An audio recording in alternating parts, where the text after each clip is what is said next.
திருச்சபைக்கு வழங்கப்பட்ட 5,000 கோடி ரூபாய் மதிப்பிலான நிலம் விற்பனை செய்யப்பட்டது தொடர்பாக விசாரணை நடத்தி அதற்கான பதிலை அளிக்க வேண்டும் என்று சென்னை உயர்நீதிமன்றம் உத்தரவு பிறப்பித்திருக்கிறது தமிழக அரசிற்கு. கூடுதல் விவரங்களை பெற இணைகிறார் எமது செய்தியாளர் சுரேஷ். வணக்கம். இந்த வழக்கு தொடர்பான முழு விவரங்கள் என்ன?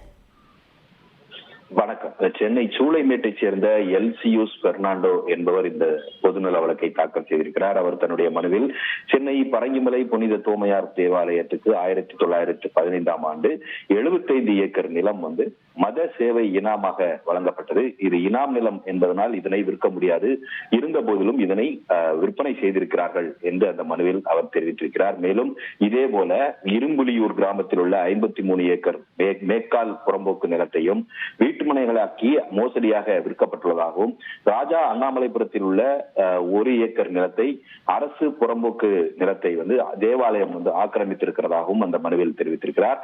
மயிலாப்பூர் கத்தோலிக்க திருச்சபை நிர்வாகிகள் சட்டவிரோதமாக விற்ற இந்த நிலங்களுடைய மதிப்பு 5,000 கோடி ரூபாய் எனவும், இந்த முறைகேட்டில் தொடர்புடையவர்களுக்கு எதிராக நடவடிக்கை எடுக்க வேண்டும் என்றும், இந்த நிலங்கள் விற்பனை குறித்து விசாரணை நடத்தி நிலங்களை மீட்க அரசுக்கு உத்தரவிட வேண்டும் என்றும் அந்த மனுவில் கோரிக்கை முன்வைக்கப்பட்டிருந்தது.